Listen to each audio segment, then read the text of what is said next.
Semuanya, perkenalkan nama aku Lulu Nashwa Asisaktia, biasa dipanggil Lulu. Aku dari program studi akuntansi sektor publik Sarjana Terapan kelas 27. Di video kali ini kita akan sama-sama bahas mengenai keberlanjutan dari materi pajak penghasilan sebelumnya, yaitu PPh 23 dan PPh 26 di instansi pemerintah. Nah, kali ini kita akan bahas mengenai siapa saja sih yang kena potong pajaknya, berapa tarifnya, siapa saja objeknya, dan masih banyak lagi. Jadi tunggu apa lagi? So, langsung aja simak yuk. Oke, yang pertama adalah pengertian dari PPh 23.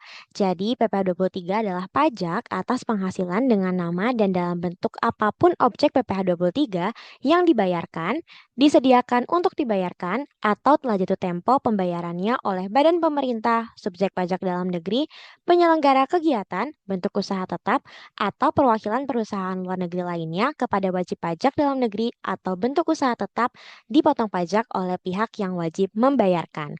Nah, pada intinya PPh 23 adalah pajak atas penghasilan tertentu yang diterima oleh penerima penghasilan tapi dipotong terlebih dahulu oleh pihak yang memberi penghasilan. Jadi, walaupun itu penghasilan buat orang lain, tapi kita yang bayar, kita juga yang potong pajaknya terlebih dahulu. Kalau misalnya kita perhatikan pada kata kuncinya di bagian yang dimerahkan, yaitu dibayarkan, disediakan untuk dibayarkan, atau telah jatuh tempo pembayarannya, maka dapat kita simpulkan bahwa PPh 23 terutang bukan cuma saat dibayar, tapi juga saat penghasilan itu sudah siap dibayar atau sudah jatuh tempo. Mana yang duluan, itu yang dipakai. Oke, contohnya gini teman-teman. Misalnya kamu itu PTA sebagai pemberi penghasilan dan PTB merupakan konsultan sebagai penerima penghasilan. PTB bantuin PTA bikin sistem IT. Maka PTA harus bayar dong 100 juta kepada PTB. Tapi karena ini termasuk jasa yang kena PPh 23, maka PTA harus memotong dulu sebanyak 2%, yaitu tarif dari PPh 23 ya, sebesar 2 juta. Dan nantinya PTA cuma mentransfer ke PTB sebesar 98 juta. Karena 2 jutanya disetorkan PTA ke negara sebagai PPh 23 atas penghasilan yang diterima oleh PTB. Jadi penghasilannya tetap milik PTB, tapi sebelum dikasih kita udah potongin pajaknya terlebih dahulu. Kenapa begitu? Karena sistem ini disebut withholding tax, yang artinya pemotongan atau pemungutan pajak oleh pihak ketiga sebelum penghasilan diterima penuh oleh si penerima. Tujuannya apa? Yang pertama, pastinya lebih praktis dan aman buat negara. Jadi nggak perlu nunggu penerima untuk bayar pajaknya sendiri. Yang kedua, ini akan mengurangi resiko kebocoran pajak. Karena pihak pemotong biasanya badan usaha atau instansi yang lebih disiplin dan diawasi. Dan yang terakhir, yang nggak kalah penting teman-teman, adalah cash flow negara lebih stabil. Karena pajaknya dibayar lebih awal, yaitu saat bayar jasa, bukan pada akhir tahun. Nah, sekarang kita lanjut ke alur PPh 23 ya. Di gambar ini kita bisa lihat ada beberapa pihak yang terlibat. Pertama ada pemotong pajak. Siapa aja sih yang wajib jadi pemotong pajak? Nah, di sini teman-teman. Yang pertama ada badan pemerintah. Yang kedua subjek pajak badan dalam negeri. Yang ketiga penyelenggara kegiatan. Yang keempat bentuk usaha tetap. Dan yang terakhir perwakilan perusahaan luar negeri. Pokoknya, intinya mereka semua ini adalah pihak yang membayar penghasilan. Misalnya, bayar jasa, kasih royalti, atau bayar bunga ke pihak lain. Nah, pihak penerima penghasilan yang dipotong PPh 23 ini biasanya adalah wajib pajak dalam negeri yang ada di kode pilih. Nah, jadi alurnya begini. Pertama, ketika ada pembayaran atas objek PPh 23, misalnya jasa konsultan, maka si pemotong harus memotong pajaknya dulu sebelum dibayar penuh. Kemudian, si pemberi penghasilan alias pemotong tadi wajib menyetorkan PPh 23-nya ke kas negara dan melaporkannya melalui SPT masa PPh 23 atau 26. Selain itu, mereka juga harus kasih bukti potong PPh 23 yang disebut juga Form TF ke pihak yang dipotong. Biar yang dipotong bisa pakai itu untuk bukti kalau misalnya pajaknya sudah dibayar. Catatan penting nih, teman-teman. Kalau pihak penerima tidak punya NPWP, maka tarif PPh 23-nya dikenakan lebih tinggi 100% dari tarif normal. Misalnya harusnya dipotong tarifnya 2%, jadi 4%. Kalau misalnya harusnya dipotong 15%, jadinya kalau nggak punya NPWP dipotongnya 30%. Gitu. Jadi 2 kali lipatnya. Lanjut, setelah pajaknya dipotong, tentu aja si pemotong wajib melaporkan dan menyetorkan pajak yang udah dipotong itu. Nah, inilah yang dimaksud dengan SPT masa PPh 23. Di gambar ini dijelaskan 2 hal penting teman-teman, yaitu kapan disetor ke kas negara dan juga kapan dilaporkan ke DJP. Pertama-tama kita lihat kotak yang hijau di sebelah kiri dulu nih. Dilaporkan apabila terdapat pemotongan PPh 23 pada masa pajak berkenaan. Artinya kalau misalnya dalam 1 bulan, misalnya bulan April, ada transaksi jasa, bunga, atau objek lain yang kena PPh 23 dan dipotong, maka kamu wajib lapor di bulan Mei. Tapi ingat, sebelum lapor harus setor dulu. Nah, sekarang kita ke jatuh temponya. Kalau setoran PP 23, jatuh tempo itu tanggal 10 bulan berikutnya. Jadi kalau misalnya kita potong PPh 23 di bulan April, maka paling lambat kita setor itu tanggal 10 Mei. Jadi ingat, kalau misalnya setor itu tanggal 10 bulan berikutnya. Nah, sementara kalau laporan SPT-nya itu jatuh tempo tanggal 20 bulan berikutnya. Artinya, kalau misalnya kita potong bulan April, kita harus lapor paling lambat tanggal 20 Mei. Gitu, teman-teman. Jadi ingat ya, kalau misalnya setor itu paling lambat tanggal 10 bulan berikutnya, kalau misalnya lapor SPT tanggal 20 bulan berikutnya. Dan harus diperhatikan, karena kalau telat nanti ada sanksi administrasi berupa denda dan juga bunga. Jadi penting banget untuk kita menjaga kepatuhan waktu pelaporan ini. Kita lanjut ke berikutnya, yaitu tentang saat terutang. Ini salah satu bagian yang sering bikin bingung kayak kapan sih PPh 23 itu terutang? Jawabannya adalah PPh 23 terutang pada saat penghasilan sudah tersedia untuk dibayarkan atau saat benar-benar dibayarkan. Tinggal kita lihat mana yang lebih dulu dan itu yang kita gunakan. Di gambar ini dibagi jadi 2 jalur. Yang kiri ini itu dibayarkan, maksudnya saat uang benar-benar dibayar dari pemberi penghasilan ke penerima. Misalnya kita bayar jasa konsultan hari Senin. Ya hari Senin itu juga kita harus potong PPh 23-nya dan harus PPh 23-nya terhitung sebagai terutang. Nah, gitu ya. Kalau yang kedua itu di yang sebelah kanan tersedia untuk dibayarkan. Ini maksudnya meskipun belum dibayar tapi sudah dicatat sebagai utang. Contohnya, perusahaan publik misalnya punya jadwal pembagian dividen.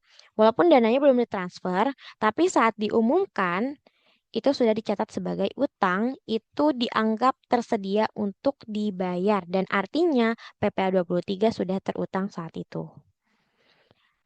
Terus gimana kalau sudah ada kesepakatan waktu bayar nih? Di bawah sini ada catatan tambahan. Misalnya kita punya kontrak sewa, teman-teman. Kontrak sewa alat disepakati dibayar tanggal 15 setiap bulan. Maka tanggal 15 itu sudah menjadi acuan saat terutang. Walaupun mungkin secara teknisnya uang baru ditransfer tanggal 17. Kenapa sih penting untuk mengetahui kapan PPh 23 ini terutang?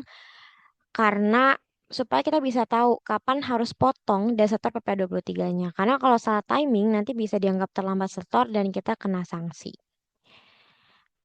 Next ada objek dan tarif pemotongan PPh 23. Nah, kita masuk ke objek dan tarif terlebih dahulu ya, teman-teman. Oke. Objek PPh 23 itu artinya penghasilan tertentu yang kamu kalau dibayarkan ke wajib pajak dalam negeri maka harus dipotong pajaknya oleh pemberi penghasilan. Nah, objek-objeknya dibagi jadi beberapa kelompok. Yuk kita bahas satu persatu. Yang pertama adalah dividen. Ini penghasilan yang dibagikan perusahaan ke pemegang sahamnya. Contohnya, kalau sebuah PT kasih dividen ke pemegang saham badan, maka PT harus potong PPh 23 sebesar 15% dari jumlah dividennya. Yang kedua, ada bunga, termasuk bunga pinjaman, obligasi, dan diskonto. Jadi kalau perusahaan minjem uang ke sesama badan dan bayar bunga, maka PPh 23 atas bunga itu adalah 15% juga. Yang ketiga ada royalti. Ini penghasilan dari hak cipta, paten, merek, dan sejenisnya. Misalnya, kamu sewa hak pakai software atau desain logo, maka atas pembayaran royalti itu dikenakan PPh 23 sebesar 15%. Nah, yang keempat ada hadiah. Hadiah ini apa maksudnya? Jadi bisa bentuk penghargaan atau bonus, tapi ini khusus untuk selain yang dipotong PPh 21. Misalnya, ada hadiah lomba untuk badan usaha itu bukan PPh 21, maka kena PPh 23 dan dipotongnya tarifnya sebesar 15%. Yang kelima, ada sewa dan penghasilan lain terkait penggunaan harta. Jadi ini maksudnya apa? Itu termasuk sewa gedung, sewa alat berat, kendaraan, dan lain-lain. Jadi kalau misalnya kamu sewa peralatan dari perusahaan lain, maka saat bayar sewa harus potong PPh 23 sebesar 2% dari jumlah sewanya. Gitu teman-teman. Dan yang terakhir nih, yang paling luas cakupannya adalah jasa. Berdasarkan PMK 141, garis miring PMK.03 2015 dan aturan pelaksanaannya disebutkan bahwasannya jasa itu terdapat jasa profesional berupa akuntansi, hukum, arsitektur, konsultan, teknik, manajemen, dan aktuaria. Tapi ada juga jasa lainnya. Contohnya yang sering muncul di soal ya teman-teman itu ada jasa IT, fotografi, penerjemah, IO, riset, keamanan, catering, freight forwarding, dan masih banyak lagi. Jadi selama jasanya nggak dipotong sama PPh 21, maka dia automatically dipotong PPh 23 sebesar 2% gitu. Dan pemotongan ini selalu dilakukan atas penghasilan bruto, bukan penghasilan bersih. Jadi kalau misalnya kita bayar jasa 10 juta, jadi nanti dikali tarifnya tuh ya tarif dikali 10 juta itu. Jadi 2% dikali 10 juta. Begitu, teman-teman. Selanjutnya kita masuk ke tidak dipotong. Biasanya ini penting banget buat bendahara nih, pengelola keuangan di instansi pemerintah, biar tahu kapan harus potong pajak dan kapan gak usah repot-repot kita hitung atau kita potong pajaknya. Yang pertama, dibayarkan atau terutang kepada bank. Kalau kita bayar ke bank, entah itu bunga, jasa, atau biaya administrasi, ya udah, gak usah dipotong PPh 23. Karena bank itu udah ada mekanisme aturan pajaknya tersendiri, teman-teman. Jadi kita nggak perlu potong dua kali gitu. Yang kedua, itu ada sewa guna usaha dengan hak opsi atau finance lease. Itu kalau transaksinya leasing yang pakai hak milik di akhir masa sewa. Itu bukan dianggap sewa biasa, jadi nggak kena PPh 23. Terus yang ketiga, itu penghasilan ke lembaga keuangan yang menyalurkan pinjaman atau pembiayaan. Misalnya kita bayar ke perusahaan pembiayaan seperti multifinance, leasing, atau koperasi pembiayaan. Ya, itu juga bebas dari potongan PPh 23 karena udah ada mekanisme pajaknya tersendiri. Jadi kita nggak perlu potong lagi. Yang keempat, itu ada imbalan jasa yang sudah dikenai PPh final atau final. Contohnya kayak jasa konstruksi, sewa tanah atau bangunan, atau jasa tertentu lain yang udah kena PPh final, itu juga nggak perlu kita potong PPh 23 lagi.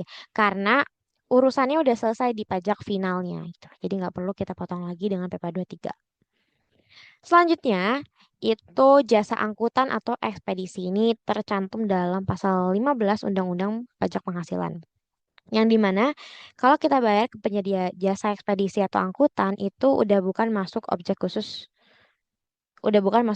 PPh 23, tapi udah masuk objek khusus di PPh di pasal 15 gitu. Jadi nggak perlu kita potong lagi ya teman-teman. Selanjutnya, ada rekanan pemerintah yang bisa nunjukin SKB. SKB itu apa? Jadi SKB itu surat keterangan bebas. Kalau misalnya rekanan punya surat keterangan bebas potong atau pungut, dan mereka bisa kasih fotokopinya, ya artinya nggak ada kewajiban untuk dipotong PPh 23. Selanjutnya, ada imbalan jasa dari rekanan lewat SI pengadaan atau Sistem Informasi Pengadaan. Kalau transaksinya lewat SI pengadaan dan rekanannya resmi, ya nggak perlu dipotong PP 23. Tapi tergantung kebijakan instansi dan dokumennya. Balik lagi ke itu. Yang terakhir, ada pembayaran ke rekanan yang punya surat keterangan PP 23. Jadi kalau rekanan kita pelaku UMKM dan udah punya surat keterangan dari KPP tentang tarif final UMKM sesuai PP 23, itu juga nggak kena potong PP 23 karena mereka udah dikenai tarif final sebesar 0,5%. Gitu. Intinya sih sebelum potong PP 23, pastiin dulu guys, apakah si penerima penghasilannya termasuk pengecualian, terus udah punya SKB kah, atau pakai SI pengadaan kah atau malah udah kena pajak final. Jadi jangan sampai kita asal potong dan bikin ribet. Soalnya banyak juga penghasilan yang sebenarnya nggak perlu kita potong. Next kita lanjut ke pemotongan PP 23 instansi pemerintah. Ada tiga jenis penghasilan yang masuk di sini ya, yang dipotongnya 15% tarifnya.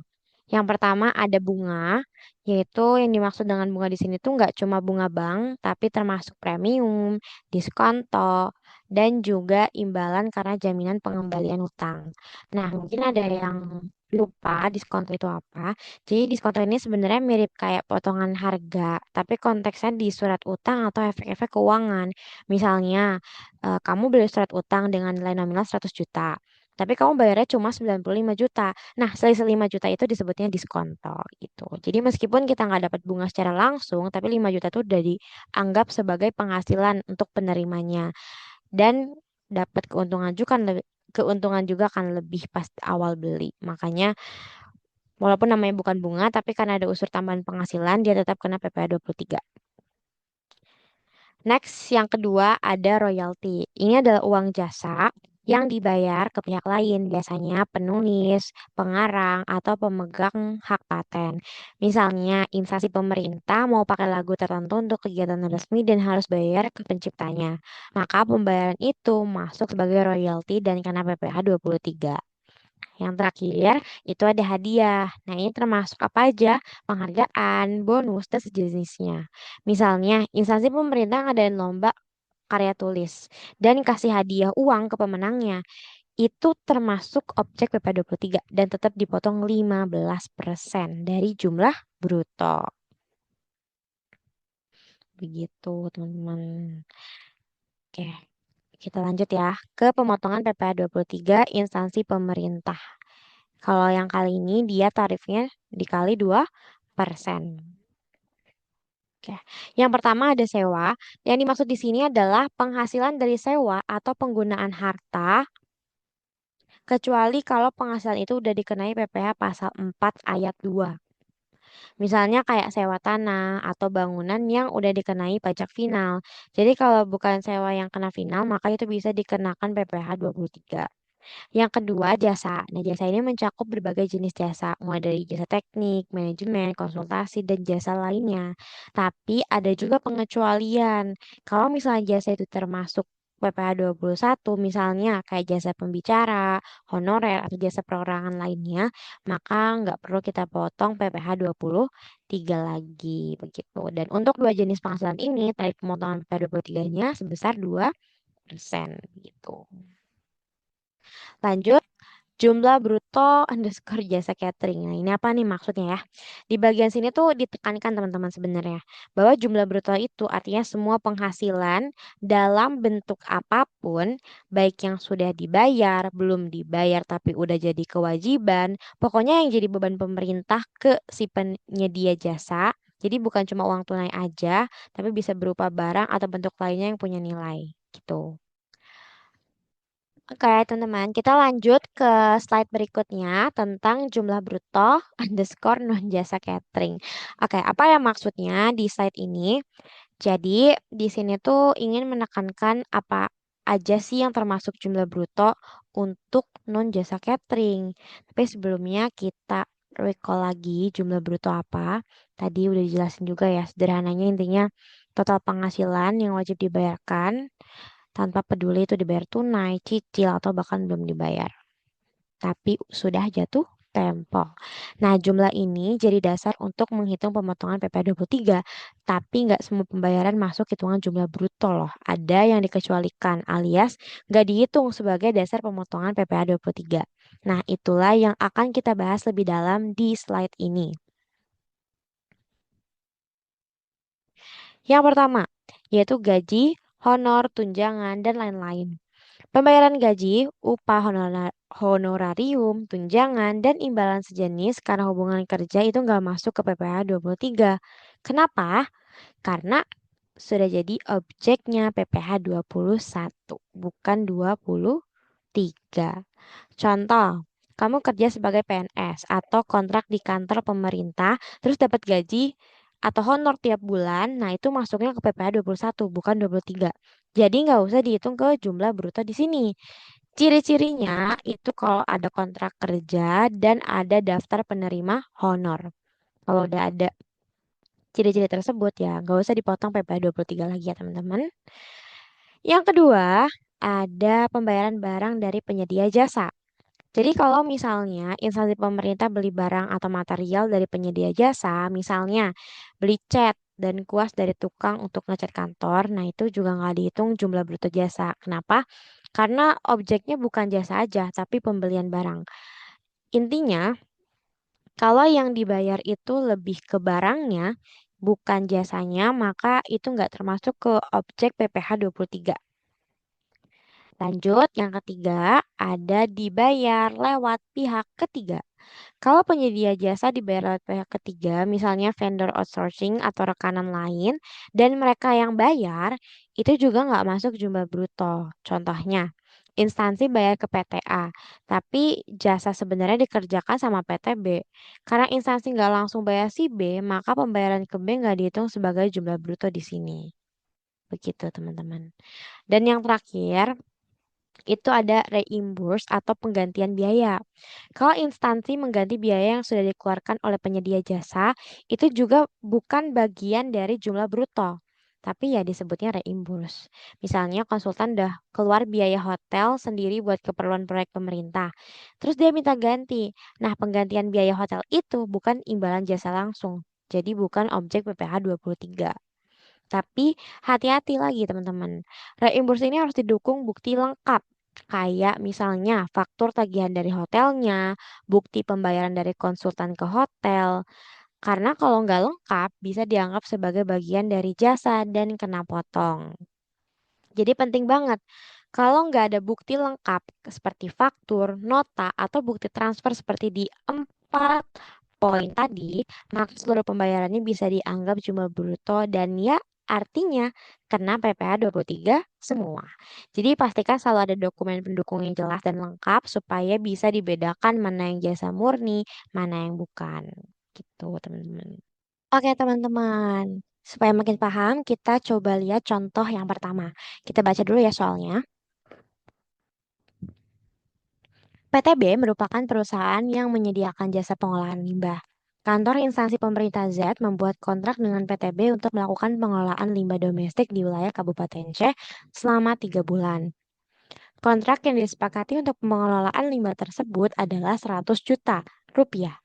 Maka berapakah PPh pasal 23 yang harus dipotong atas transaksi tersebut? Diketahui, PTB bekerja sama dengan kantor instansi pemerintah Z. Lalu kerjasama kontrak selama 3 bulan, yaitu sebesar 100 juta rupiah. Ditanyakannya hitungan PPh 23 yang harus dipotong. Maka kita langsung aja coba jawab. Pertama-tama kita identifikasi terlebih dahulu nih, masuk PPh berapa ya? Kira-kira dari situ. Karena jasa yang dilakukan oleh PTB yang merupakan badan, maka bukan pasal 21. Ini jelas PPh pasal 23. Terus, klasifikasikan termasuk kategori objek PPh 23 yang mana? Jasanya adalah pengolahan limbah. Nah, di aturan PMK 141, jasa ini nggak disebut secara spesifik kayak jasa konstruksi, konsultan, dan teknik. Jadi, dia masuk ke kategori apa? Betul banget. Masuk ke jasa lainnya. Dan karena dia jasa lainnya, maka tarif PH23 yang berlaku adalah betul banget. 2% dari jumlah bruto gitu. Nah, sekarang kita ngapain nih? Ya tinggal hitung aja teman-teman. Kalau misalnya tarifnya 2%, maka PPh 23 yang harus dipotong adalah 2% dikali 100 juta rupiah, yaitu 2 juta rupiah. Artinya, instansi pemerintah Z bakal motong dulu 2 juta, lalu sisanya yaitu 98 juta baru dibayar ke PTB. Dan jangan lupa, PTB nanti bakal dapat bukti potong PP23 yang nilai 2 juta juga. Karena untuk bukti potong itu bisa dipakai di kredit pajak saat laporan SPT tahunan. Oke teman-teman, supaya makin paham kita lanjut ke contoh soal yang kedua. Soal kedua, kita bacain dulu. Instansi pemerintah K menyewa mobil untuk kegiatan operasional selama 1 bulan kepada PTL sebesar 10 juta rupiah. Pemesanan sewa tersebut dilakukan melalui marketplace M yang tergabung dalam sistem informasi pengadaan. Pembayaran dilakukan oleh instansi pemerintah K dengan menggunakan uang persediaan. Berapa PPh atas transaksi tersebut? Nah, teman-teman, sama seperti di video sebelumnya, aku selalu bilang kalau jangan sampai kita melewatkan hint-hint kecil yang diberikan oleh soal. Coba kita lihat dulu, teman-teman. Menurut teman-teman, ini masuk PPh 23 atau enggak? Coba tebak dulu. Coba baca lagi soalnya, guys. Apa? Betul banget. Soal ini nggak dipotong PPh 23. Hah? Kenapa bisa begitu? Karena merujuk ke PMK 59 tahun 2022, pasal 23 ayat 2 menyatakan kalau transaksi sewa dilakukan lewat marketplace pengadaan pemerintah, maka tidak dipotong PPh 23. Ingat kan teman-teman di slide sebelumnya, aku ada mention kalau misalnya tergabung ke sistem informasi pengadaan, terus pembayarannya pakai uang persediaan, jadi dia nggak dipotong PPh 23 ya. Jadi kalau kalian nemu soal kayak gini, jangan sampai terkecoh dan langsung dikali tarif aja. Tapi harus dilihat dulu nih, masuk ke PPh 23 atau enggak. Terus kena PPh apa nih? Walaupun nggak kena PP 23, transaksi ini tuh masih kena pajak penghasilan ya teman-teman, yaitu PPh pasal 22. Sesuai dengan PMK 59 juga, kalau pembayaran dilakukan oleh instansi pemerintah kepada rekanan lewat marketplace, maka dikenakan PPh 22 sebesar 0,5% dari nilai bruto. Jadi, tinggal kita hitung aja nih teman-teman. PPh 22-nya itu 0,5% dikali 10 juta, yang dimana artinya dipotong sebesar 50.000 begitu. Jadi nanti instansi K bayar 10 juta ke PTL melalui marketplace M, nanti PTL kasih jasa sewa mobilnya dan PPh 22 sebesar 50.000-nya akan disetorkan oleh instansi. Nanti PTL-nya akan mendapatkan bukti pungut PPh 22. Begitu guys. Jadi diingat-ingat ya, kalau misalnya di soalnya udah nyebutin sistem informasi pengadaan melalui marketplace, berarti kita harus hati-hati nih, kira-kira ini masuknya PPh 23 atau enggak gitu. Nah, aman ya teman-teman? Bisa kan? Masih gampang ya? Oke, supaya makin mantap pemahamannya, kita udah jawab 2 tipe soal. Yang tadi itu yang kita kalikan 2% ya jasa lainnya. Dan yang kedua yang bukan PPh 23 tapi dipotong PPh 22. Sekarang contoh ketiga ini akan memantapkan pemahaman kita. Jadi kita baca dulu soalnya ya. Instansi pemerintah M menggunakan jasa event organizer (PTN) untuk mengatur pelaksanaan acara malam penganugerahan pegawai berprestasi. Oke, dengan kontrak sebesar 350 juta. Dalam pelaksanaan acara tersebut, PTN bekerja sama dengan PTA untuk dokumentasi. 60 juta PTB untuk dekorasi, 60 juta dan PTC untuk tata panggung 100 juta. PTN menunjukkan seluruh kontrak dan faktur tagihan atas kerjasamanya dengan PTA, PTB, dan PTC. Berapa PPh yang dipotong atas transaksi tersebut? Oke teman-teman, sebelum kita analisis, diketahui, ditanyakan, dan jawabannya, aku mau reminder lagi ke teman-teman, kalau misalnya nemuin soal yang panjang kayak gini, teman-teman harus pastiin teman-teman membaca soal secara menyeluruh sehingga teman-teman nggak akan melewati hal-hal kecil yang menurutku ya sangat penting gitu untuk nanti teman-teman bisa jawab soalnya. Kita coba kerjain bareng-bareng ya. Yang pertama diketahuinya dulu, yaitu instansi pemerintah menggunakan jasa event organizer dengan nilai kontrak 350 juta. Oke. Terus PTN-nya kerjasama sama tiga vendor lainnya, yaitu PTA 60 juta, B 60 juta, dan PTC 100 juta.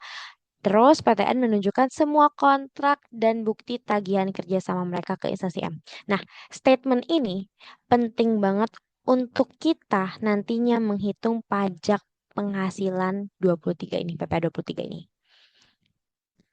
Ini krusial banget, jadi kalau misalnya kita nggak ngeh sama statement ini ya, nanti akan berpengaruh ke nominal pemotongan PPh 23-nya. Next, ditanyakan ya hitung PPh 23 yang harus dipotong, oke? Identifikasi terlebih dahulu termasuk PPh berapa. Coba, kayaknya ini udah obviously ya. Karena ini udah nyewa jasa dari badan, ya maka ya udah jelas ya ini PPh 23. Terus klasifikasikan termasuk kategori objek PPh 23 yang mana? Di soalnya udah jelas ya, jasa event organizer masuk ke jasa. Terus tarifnya maka yang berlaku adalah 2%. Nah, gampang dong, tinggal kali aja 350 juta kali 2%. Apakah begitu? Tidak ya teman-teman. Jadi, dalam hal ini, karena PTN bekerja sama dengan pihak ketiga dan ada bukti tagihan serta kontrak kerja yang kerja sama, maka nilai yang jadi objek PP 23-nya tuh hanya bagian yang jadi fee atau nilai jasa milik PTN saja. Jadi nggak 350 juta dikali 2%. Karena si PTN ini kan kerjasama sama tiga vendor lainnya. Sedangkan kita tuh kerjasamanya sama PTN aja. Jadi nanti yang dikalikan tarif PPh 23-nya tuh ya fee atau nilai jasa dari PTN saja. Nggak sama vendor-vendornya. Terus gimana cara ngitungnya? Begini, kita hitung dulu nilai kontrak totalnya kan 350 juta diketahui ya. Terus total subkontraknya PTA, PTB, PTC kita jumlahkan dulu berapa total subkontraknya, yaitu 220 juta. Maka bisa kita simpulkan nilai jasa dari PTN-nya saja itu berapa? Yap, betul banget. Dari 350 juta dikurangi 220 juta, yaitu 130 juta. Nah, setelah kita udah tahu, gampang aja teman-teman. Kita bisa langsung kalikan dengan tarifnya, yaitu 2%. Jadi 2% dikali 130 juta adalah 2,6 juta. Maka, instansi pemerintah memotong PP 23 sebesar 2,6 juta, PTN menerima pembayaran bersih 127,4 juta, dan tentu saja nanti PTN akan menerima bukti potong PPh 23 dari instansi. Nah, catatan pentingnya, kalau misalnya tadi nih, kan aku bilang kita harus perhatiin statement yang ada di soal itu. Karena kalau misalnya PTN nggak menunjukkan bukti kontrak dan tagihan dari PTA, B, dan C, maka potongan PPh 23-nya bisa dikenakan atas seluruhnya, yaitu 350 juta. Makanya dokumen pendukung ini sangat krusial agar yang dikenakan pajak cuma bagian yang jadi milik PTN aja. So, jadi jangan lupa ya kalau kamu bekerja sama dengan vendor lain, simpan dan tunjukkan semua kontrak dan tagihan biar pemotongan pajaknya jadi lebih fair. Gitu guys. Oke teman-teman, selanjutnya kita akan masuk ke submateri yang kedua yaitu PPh 26. Kira-kira siapa aja sih yang kena potong PPh 26 dalam pengadaan pemerintah? Oke, kita baca dulu ya. PPh 26, pemotongan PPh atas penghasilan yang dibayarkan kepada rekanan pemerintah yang merupakan wajib pajak luar negeri selain bentuk usaha tetap. Jadi ingat ya, yang kena PPh 26 ini adalah pihak luar negeri yang bukan BUT atau bentuk usaha tetap. Jadi, kalau instansi pemerintah di Indonesia melakukan pembayaran ke rekanan dari luar negeri, misalnya untuk konser artis internasional, pelatihan online oleh pengajar luar negeri, atau lisensi software asing, dan rekanannya bukan BUT di Indonesia, maka wajib kena potong PPh 26 sebelum membayar. Terus, terus perlu dicatat, kalau misalnya instansi pemerintah sebagai pemotong, maka instansi yang menanggung PPh tersebut harus menghitungnya dengan gross up method. Sebelumnya kita udah tahu bahwa PPh 26 dikenakan atas penghasilan yang dibayarkan ke wajib pajak luar negeri. Tapi sebenarnya siapa aja sih yang termasuk subjek pajak luar negeri alias SPLN? SPLN adalah pihak luar negeri yang mendapatkan penghasilan dari Indonesia. Nah, kalau mereka nggak punya bentuk usaha tetap di Indonesia, maka penghasilan yang mereka terima dipotong PPh 26. Menurut PMK dan Undang-Undang Perpajakan yang termasuk ke SPLN, yang pertama ada orang pribadi yang tidak bertempat tinggal di Indonesia. Contohnya, dosen tamu dari luar negeri yang cuma datang sebentar untuk memberikan pelatihan. Terus, yang kedua adalah WNA yang berada di Indonesia tidak lebih dari 183 hari dalam jangka waktu 12 bulan. Misalnya, konsultan luar negeri yang datang proyek 1 sampai 2 bulan aja. Terus yang ketiga, WNI yang tinggal di Indonesia lebih dari 183 hari dalam jangka waktu 12 bulan serta memenuhi persyaratan yang diatur oleh PMK. Misalnya WNI yang kerja tetap di luar negeri dan sudah tidak punya hubungan ekonomis dengan Indonesia. Terus yang keempat, badan usaha luar negeri yang tidak berdomisili atau tidak didirikan di Indonesia. Contohnya perusahaan software asing, perusahaan IO dari luar negeri, dan sebagainya. Intinya, SPLN adalah pihak yang tidak tinggal atau tidak berdomisili di Indonesia tapi menerima penghasilan dari Indonesia. Kalau mereka tidak punya bentuk usaha tetap sini, ya harus dipotong PPh 26 atas penghasilan mereka. Setelah kita tahu siapa saja yang termasuk wajib pajak luar negeri atau WPLN, sekarang kita bahas gimana sih alur pemotongan PPh 26 saat pemerintah bayar penghasilan ke pihak luar negeri. Oke, di sini ya teman-teman. Kita lihat ada beberapa pihak yang berperan penting dalam pemotongan PPh 26.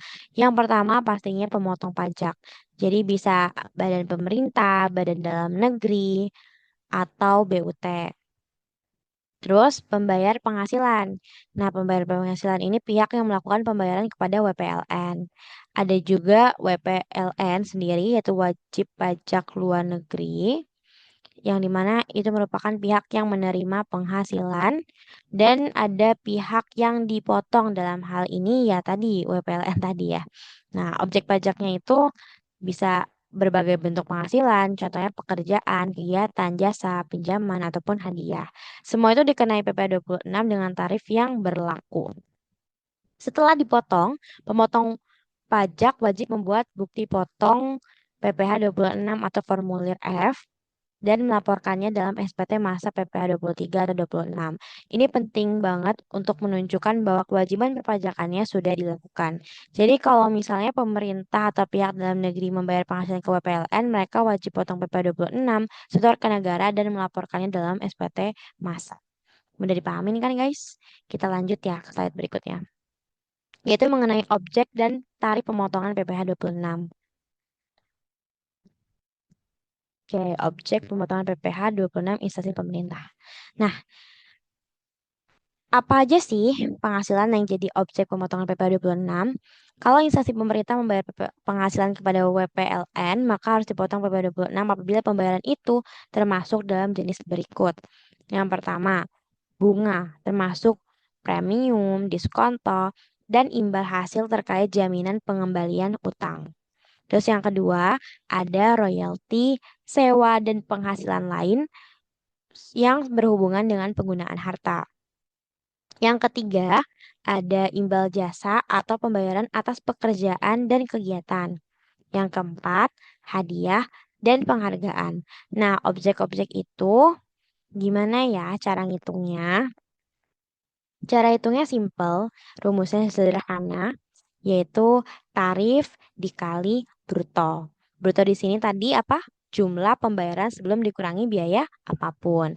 Untuk tarifnya ada 3 kemungkinan, teman-teman. Yaitu 20% ini tarif standar yang dikenakan jika tidak ada perjanjian apapun antara Indonesia dengan negara penerima penghasilan. Ada tarif khusus berdasarkan P3B, yaitu perjanjian penghindaran pajak berganda. Jadi kalau negara asal WPLN punya perjanjian P3B dengan Indonesia dan mereka menyerahkan surat keterangan domisili, maka bisa dapat tarif yang lebih rendah. Dan yang ketiga, yaitu 10%. Tarif ini khusus untuk bunga obligasi sesuai ketentuan perpajakan yang berlaku. Jadi, sebelum membayar pihak luar negeri, instansi pemerintah wajib cek dulu apakah pembayaran itu kena PPh 26 dan tarif mana yang berlaku? Oke, teman-teman, supaya makin paham, yuk kita coba kajian bareng-bareng contoh soal tentang PPh 26 ini. Kita baca terlebih dahulu soalnya.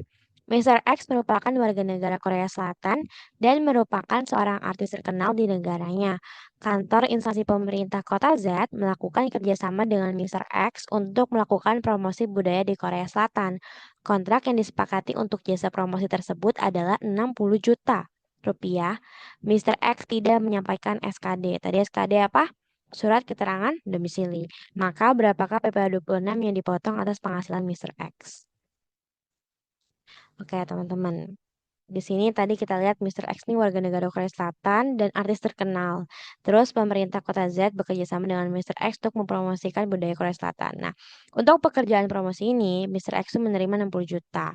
Tapi karena Mr. X ini adalah WPLN dan nggak punya SKD dari negara asalnya, maka berlaku tarif standar PPh 26 sebesar 20%. Terus perhitungannya bagaimana? Simple saja, teman-teman. Untuk menghitungnya, kita tinggal kalikan saja. 20% dikalikan dengan tadi penghasilannya, yaitu 60 juta. Maka potongan PPh 26-nya adalah 12 juta. Artinya, Mr. X hanya akan menerima sisa pembayaran sebesar 60 juta dikurangi 12 juta, yaitu 48 juta. Sementara 12 juta yang dipotong tadi akan disetorkan oleh instansi pemerintah kota Z sebagai PPh 26 ke kas negara. Dan pastinya jangan lupa apa teman-teman? Pemotongan ini wajib dibuatkan bukti potong PPh 26 sebagai tanda bahwa pajak sudah dipotong dan disetor. Jadi intinya, saat instansi pemerintah membayar pihak luar negeri seperti Mr. X, maka mereka harus cek apakah perlu memotong PPh 26 dan jika iya, pakai tarif yang sesuai. Dalam hal ini, pakai tarifnya 20% karena tidak ada SKD atau surat keterangan domisili. Mungkin sekian penjelasan mengenai materi perpajakan bagian dari pajak penghasilan yaitu PPh 23 dan 26. Semoga teman-teman bisa paham mengenai materi ini dan video ini bisa bermanfaat. Terima kasih karena sudah menonton dan sampai bertemu lagi di video berikutnya.